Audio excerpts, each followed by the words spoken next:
नमस्कार, colonel Ajay, CEO Ajay astro money group, first global astro finance digital channel से आपसे मुखातिब होता हूं। आज 12 अगस्त सन 2026।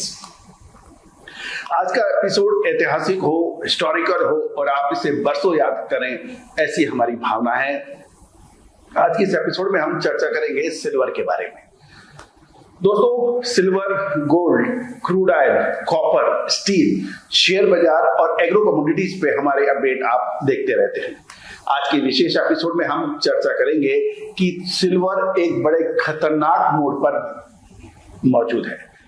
इसके अंदर अगले लगभग हफ्ते 10 दिन के आसपास एक बड़ी मंदी की संभावना एस्ट्रो टेक्निकल के हिसाब से बन रही है। हम आज की इस एपिसोड में आपसे चर्चा करेंगे ग्रह नक्षत्र क्या कह रहे हैं, साथ साथ fundamental, technical, micro and macro economics क्या कहती है। उसके लिए हम इनवाइट करेंगे हमारे chief analyst, SEBI registered research analyst mister Tushar Jain को। एक अद्भुत संगम है टेक्निकल, फंडामेंटल और एस्ट्रो टेक्निकल का। संभवतः ये विश्व में पहला मौका है जब आपको कॉम्बिनेशन का एक मिल रहा है। इस एपिसोड में हम चर्चा करेंगे एक विशेष योग की, जो कि पिछले जब भी ये योग आया है अधिकतर समय में चांदी में बड़ी गिरावट आई है। वो है शनि और शुक्र का आपस में समसप्तक यानी अपोजिशन होना। दोस्तों, अक्सर कहा जाता है कि अपोजिशन का मतलब क्या, यानी एक दूसरे से 180 डिग्री पर दूरी, ये एस्ट्रोलॉजिकल, एस्ट्रोनॉमिकल कैलकुलेशन होती है, लेकिन उसकी परफेक्ट डिग्रियां, परफेक्ट एंगल, ये सबसे महत्वपूर्ण होता है। लगभग 3 अगस्त यानी करंट मंथ के शुरुआत से ही शुक्र और शनि का आपस में अपोजिशन हुआ है, यानी समसप्तक बना है, लेकिन बाजारों के अंदर तेजी है। अब ये मंदी कब कन्वर्ट हो सकती है, क्या संभावना है? तो दोस्तों, सबसे पहले तो हम 15-17 तारीख के आसपास में ग्रह स्थिति क्या है उसके ऊपर चर्चा कर रहे हैं। 15-17 तारीख के आसपास यदि हम देखें तो सूर्य और केतु आप एक साथ हैं।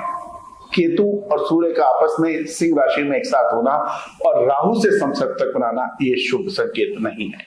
गुरु और बुध दोनों कर्क राशि में हैं। शुक्र और चंद्रमा कन्या राशि में है। कन्या राशि शुक्र की डेबिलिटेड यानी नीच की राशि हो रही है। उससे अपोजिशन में शनि वक्र अवस्था में है। इसके अतिरिक्त आप देखें मंगल मिथुन राशि के अंदर है लगभग 9 डिग्री पर। तो ये तो स्थिति है। अब हम देख लेते हैं कि कैलकुलेशंस के आधार पर, योग के आधार पर, जब शुक्र और शनि समसप्तक होते हैं, चांदी में अक्सर गिरावट होती है। यदि हम अप्रैल मई 2011 का चार्ट देखें तो शुक्र शनि आपस में सामने आने पर चांदी यानी सिल्वर में लगभग 19.3% की भारी गिरावट देखी गई थी। इसी तरह से सितंबर अक्टूबर 2011 कन्या राशि में इसकी जो थी लगभग 25% की बड़ी गिरावट देखने को मिली थी, यानी शनि और शुक्र का कंजंक्शन। अप्रैल मई 2013 मेष और तुला में समसप्तक यानी मेष राशि और तुला राशि एक दूसरे से समसप्तक है, तो लगभग 17 से 18% की बाजारों में गिरावट चांदी में देखी गई थी। सितंबर 2020 व अगस्त 2022 इस अवधियों में भी, यानी सितंबर 2020 में लगभग 13% और 2022 में लगभग 21% की भारी गिरावट देखी गई थी। दोस्तों, अब महत्वपूर्ण यह है, मार्च 2026 के अंदर भी चांदी के अंदर बड़ी गिरावट देखी गई थी। तो दोस्तों, ये फिर योग बन रहा है अगस्त महीने में 15 या 17 तारीख के आसपास, 2-4 दिन आगे पीछे चांदी के अंदर बड़ी गिरावट का संभावना बन रही है। और यदि मान लो आप देखें, चंद्रमा चित्रा नक्षत्र में है और चित्रा नक्षत्र जो है वो बहुत महत्वपूर्ण होता है। ये तोड़-फोड़ वाला नक्षत्र है, ये बहुत महत्वपूर्ण है। दूसरा, शुक्र जो है, जो ग्रेटेस्ट एलोगेशन जो उसकी है, यानी सूर्य से सबसे एक्सट्रीम लेवल की लॉन्गेस्ट डिस्टेंस वो लगभग 47 डिग्री 2 डिग्री की होती है, 47.2 की, वो लगभग उसी डिग्रियों पर है। और इस डिग्री पर जब भी शुक्र आते हैं बाजारों के अंदर हाईएस्ट और या फिर नेगेटिव दोनों में से एक रिजल्ट अक्सर देखने को मिलते हैं। इस बार क्या होगा, ये संभावना क्या है? संभावना यही नजर आ रही है कि चांदी के अंदर गिरावट की प्रबल संभावना है। दोस्तों, बाजार हमेशा संभावना का होता है, पॉसिबिलिटीज का होता है, आकलन का होता है, एस्टिमेशन का होता है, रिसर्च का होता है। इस बार देखते हैं कि ये क्या होता है या नहीं होता है, लेकिन संभावना ये है। दोस्तों, ये सभी जानकारियां रिसर्च व अनुसंधान के लिए है, किसी भी प्रकार की लाभ हानि की जिम्मेदारी हमारा चैनल नहीं लेता है। ये ट्रेडिंग एडवाइस नहीं है, इन्वेस्टमेंट एडवाइस नहीं है, जस्ट फॉर रिसर्च है। दोस्तों, अब हम इनवाइट कर रहे हैं हमारे सेबी रजिस्टर्ड रिसर्च एनालिसिस जो चीफ एनालिसिस्ट भी हैं, यंगेस्ट इकोनॉमिस्ट है, जो करेंसी बाजार, कमोडिटी बाजार, शेयर बाजार पर इक्वल महारत रखते हैं और इनके अक्सर आप विभिन्न इलेक्ट्रॉनिक और प्रिंट मीडिया में इनके वक्तव्य आप देखते होंगे। Tushar Jain, SEBI registered research analysis, स्वागत है आपका तुषार जी। नमस्कार, मैं Tushar Jain, SEBI registered research analyst, आप सभी का स्वागत करता हूँ। आज 12 अगस्त सन 2026 और आज के इस एपिसोड में हम चर्चा कर रहे हैं सिल्वर यानी कि चांदी के बारे में। जैसे कि आप सभी को पता है, अब यहाँ से मैं आपको टेक्निकल एनालिसिस, फंडामेंटल एनालिसिस और जियोपॉलिटिकल सिनेरियो को मद्देनजर रखते हुए क्या आगे गतिविधियां होने की संभावनाएं हैं चांदी के ऊपर, उसके बारे में मैं चर्चा करूंगा। अभी तक आपने देखा कि एस्ट्रोलॉजिकल इम्पैक्ट चांदी के ऊपर क्या हो सकता है।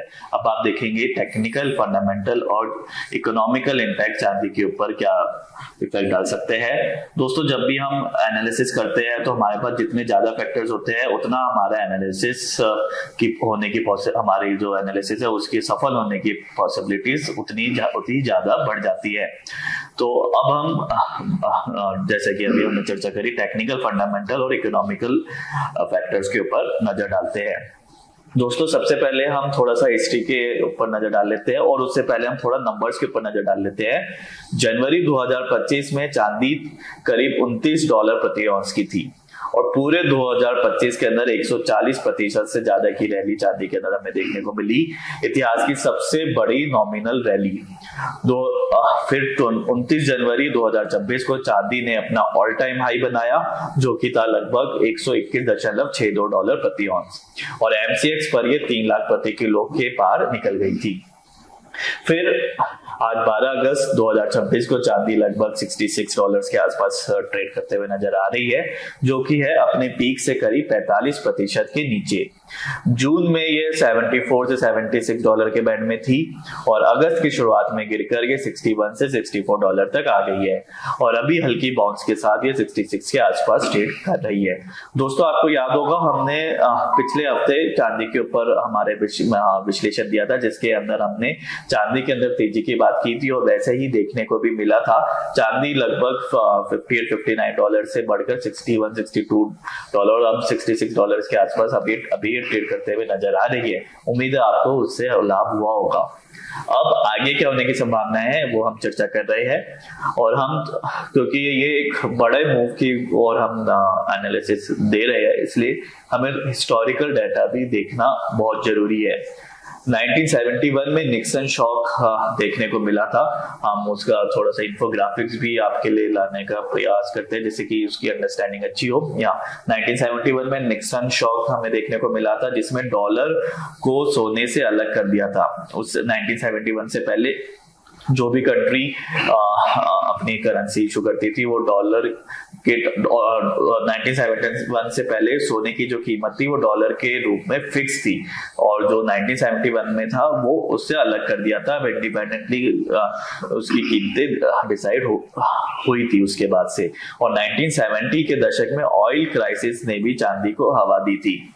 1979 से 1980 में हंट ब्रदर्स की कॉर्नरिंग से कीमतें लगभग $50 तक गई थी और फिर सिल्वर थर्सडे हमें देखने को मिला था और सिल्वर थर्सडे पर हफ्ते में हफ्तों के अंदर ही 78% चांदी के अंदर गिरावट देखने को मिली थी।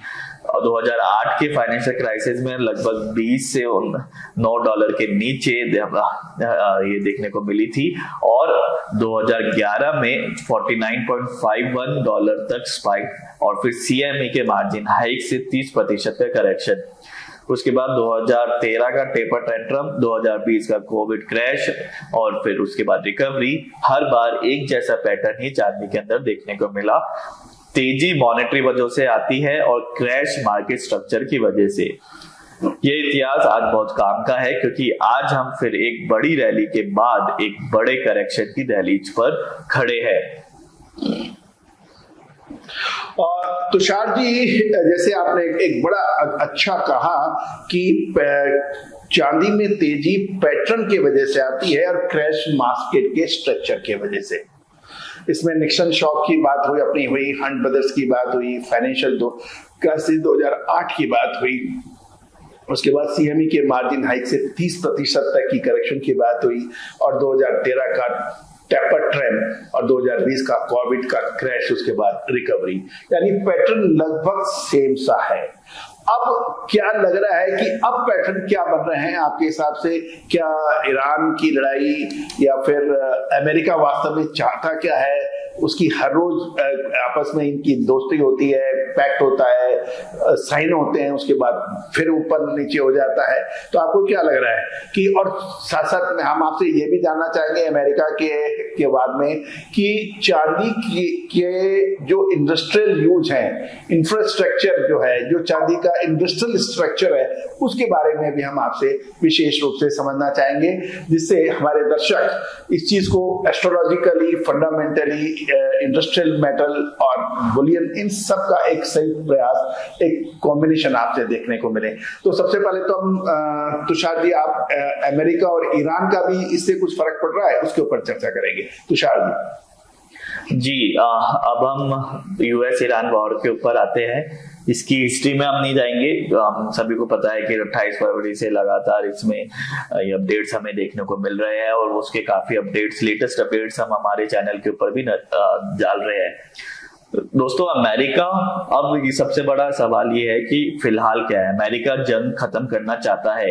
हथियारों का भंडार 1 तिमाही से आधा खर्च हो चुका है अमेरिका का, और केवल $12 मिलियन का खर्च अभी तक अमेरिका का हो चुका है, और घर में 70% जनता जंग के खिलाफ है। यानी कि अमेरिका की 70% जनता अभी जंग के खिलाफ पहुंच चुकी है। ईरान जानबूझकर देरी कर रहा है क्योंकि समय उसके पक्ष में है। ईरान के पास फिलहाल खोने के लिए कुछ बचा नहीं है। ईरान और अमेरिका के रोजाना अरबों डॉलर खर्च हो रहे हैं। जो उसके पॉलिटिकल इंस्टेबिलिटी US के अंदर देखने को मिल रही है, और ग्लोबल अनसर्टेनिटीज की वजह से अमेरिका का नाम खराब भी होते हुए नजर आ रहा है। लेकिन ईरान अब बिल्कुल कंफर्टेबल पोजीशन में है। वो चाहे तो आगे जंग 5 साल भी चल सकती है, 10 साल भी चल सकती है, उसका ईरान के ऊपर कोई मेजर प्रभाव नहीं पड़ेगा। लेकिन अमेरिका के पास अब वक्त खत्म होते जा रहा है। अमेरिका के रोजाना खर्चा भी हो रहा है। इसके अलावा क्रूड ऑयल रिजर्व जो है अमेरिका के, वो भी खत्म होते हुए नजर आ रहे हैं, और हर हफ्ता अमेरिका के हथियार और सब्र दोनों खत्म करता है, और हार्मुज पर उसकी पकड़ उसका सबसे बड़ा लिवरेज है। आमतौर पर जंग में सेफ हेवन एसेट्स ऊपर जाते हैं। इस बार उल्टा हुआ है। यदि हम देखें, इस बार गोल्ड एंड सिल्वर है, यदि जंग चल रही है और चांदी 45% नीचे है। वजह क्या है?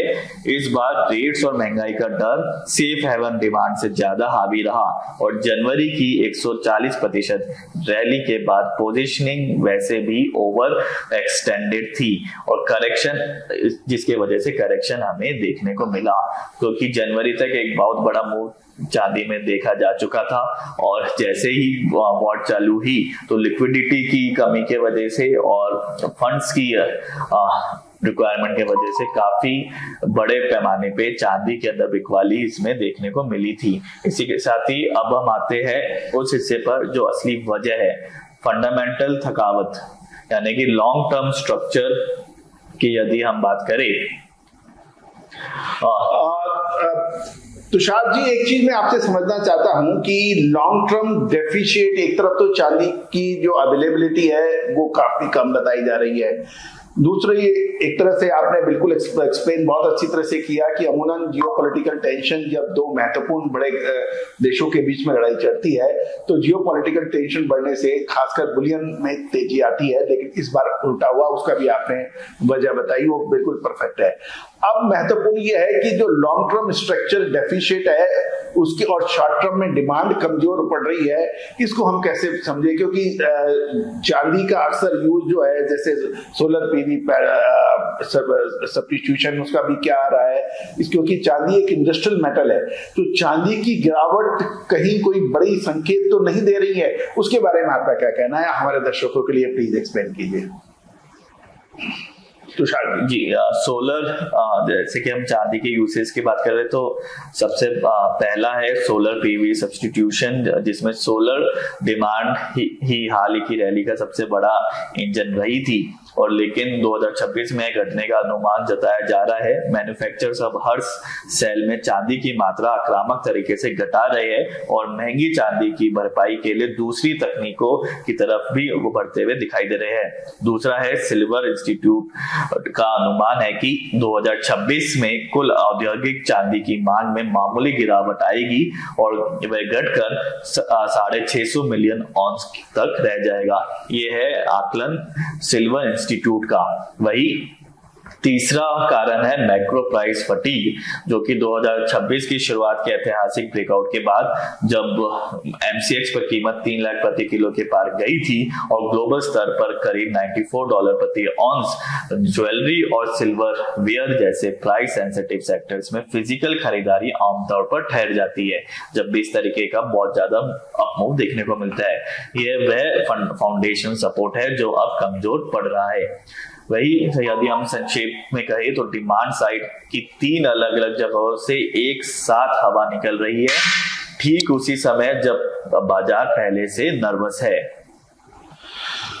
तो दोस्तों, तुषार जी का कहना है कि सिल्वर के अंदर यदि गिरावट है तो उसके लिए 3 मेजर फंडामेंटल फैक्टर्स हैं। एक तो जो सोलर पीवी इसका जो था उसका सब्स्टिट्यूशन, यानी दूसरी सब्स्टिट्यूट मेटल आप इंडस्ट्री देख रही है। दूसरा सिल्वर इंस्टीट्यूट, जो कि मेजर इंस्टीट्यूट माना जाता है, उसने भी साल 2026 में इंडस्ट्रियल डिमांड के अंदर घटाकर ये 650 मिलियन ऑन्स की है। तीसरा जो माइक्रो प्राइस फटीग जो है कि 2026 के शुरुआत में जो ऐतिहासिक ब्रेकआउट हुआ था जब एमसीएक्स में चांदी 3 लाख को क्रॉस की थी और ग्लोबल स्तर पर $94 प्रति ऑन्स का, इसे में जो ज्वेलरी और सिल्वर वेयर जैसे प्राइस सेंसिटिव सेक्टर्स हैं उनकी खरीदारी बिल्कुल बंद हो जाती है। तो संक्षेप में हम बात करें तो तुषार जी, मैं आपसे सीधा सवाल पूछ रहा हूं कि आपने ये टेक्निकल लेवल्स भी दिए, हिस्टोरिकल भी आपने पूरा डिटेल में आपने बताया, क्या आप अगस्त के मध्य से मिड ऑफ अगस्त 2026, 15, 17, 18, 2, 5, 10 दिन आगे पीछे, क्या सिल्वर के अंदर ये इस समय करेक्शन आ सकता है नीचे की तरफ या ऊपर की तरफ? आपका टेक्निकल और फंडामेंटल क्या कहता है तुषार जी? जैसा कि अभी हम डिस्कस भी कर रहे थे और विभिन्न फैक्टर्स के ऊपर हमने नजर डाली, डिस्कस किया और उनको गहराई से आकलन किया, और इसी के साथ ही यदि हम टेक्निकल चार्ट्स के ऊपर भी नजर डालें तो उसके अंदर भी ज्यादातर सिग्नल्स अभी बियरिश यानी कि बिकवाली की तरफ नजर आ रहे हैं। और अगले हफ्ते, इस हफ्ते क्योंकि ऑलरेडी आज आधा हफ्ता निकल चुका है और अभी फिलहाल वॉलेटिलिटी भी देखने को मिल रही है, और नेक्स्ट वीक जो हमारा आकलन और हमारा एनालिसिस है वो यही बता रहा है कि सिल्वर यानी कि चांदी के अंदर एक मुनाफा वसूली कुछ देखने को मिल सकती है और उसकी संभावनाएं दिख रही है। इसलिए बेहतर यही रहेगा कि कोई भी बड़ी लॉन्ग पोजीशन फिलहाल वीकेंड के लिए कैरी ना करे तो बेहतर रहेगा यदि आप ट्रेड करते हैं। और आप ध्यान दीजिएगा, ये सभी इंफॉर्मेशन केवल एजुकेशन पर्पसेस के लिए है, कोई भी बाय सेल की टिप ये नहीं है। और अब हम बात करते हैं कि 3 इंपॉर्टेंट चीजें अगर वो होती है तो वो व्यू बदल सकता है। एक है, चांदी अगर $70 के ऊपर मजबूती से बंद होती है तो हॉर्मुज पर वाकई कोई बड़ी एस्केलेशन हो जो तेल सप्लाई को सीधा खतरे में डाले, और 3 फेड अगर रेट कट्स को लेकर अचानक बहुत नरम रुख अपना ले, तो इनमें से कोई भी चीज होती है तो हम यही अपडेट करेंगे कि कोई भी बड़ी फिलहाल लॉन्ग पोजीशन लेके कैरी करके ना चले तो बेहतर रहेगा। और फिलहाल क्योंकि ग्लोबल जियोपॉलिटिकल टेंशंस के अंदर कभी भी कोई भी न्यूज अपडेट आ सकती है, जिसके वजह से गैप अप गैप डाउन होना ना केवल शेयर बाजार में बल्कि सिल्वर और बुलियन यानी कि गोल्ड और सिल्वर के अंदर भी देखी जा सकती है।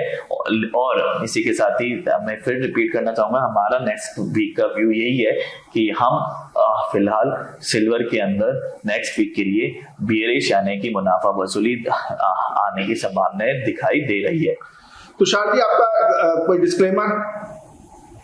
जी, जैसे कि हमने ऑलरेडी बताया, ये सभी इंफॉर्मेशन रिसर्च ट्रेनिंग और एजुकेशन पर्पसेस के लिए है। मैं एक सेबी रजिस्टर्ड रिसर्च एनालिस्ट हूँ और ये कोई भी बाय सेल की टिप नहीं है। तो दोस्तों, तुषार जी ने बिल्कुल स्पष्ट किया है कि यदि कोई जियोपॉलिटिकल टेंशन यानी यूएस और ईरान के बीच में कोई परिवर्तन होता है, फेड ने इंटरेस्ट रेट्स के अंदर कुछ परिवर्तन होता है, तो स्थितियां बदल सकती हैं। तो दोस्तों, ये था एस्ट्रोलॉजिकल, फंडामेंटल, टेक्निकल और हिस्टोरिकल डाटा के आधार पर सिल्वर का एक विशेष विश्लेषण। एक बार फिर आपको हम लोग अपडेट कर रहे हैं कि ये सभी जानकारियां ट्रेनिंग एंड रिसर्च पर्पस के लिए है। ये किसी भी प्रकार का बाई और सेल रिकमेंडेशन या फिर इन्वेस्टमेंट या ट्रेडिंग टिप नहीं है। कोई भी व्यापार, कोई भी ट्रेड, इन्वेस्टमेंट से पहले आप स्वयं का विवेक और अपने प्रमाणित एनालिसिस से जरूर राय करें। दोस्तों, उम्मीद है कि ये शो आपको पसंद आएगा। अपनी राय कमेंट बॉक्स में दीजिए। साथ साथ कोई भी अग्रिम विशेष के लिए आप संपर्क कर सकते हैं। नंबर हमारा स्क्रीन पे दिया हुआ है। All the very best, good luck, happy trading.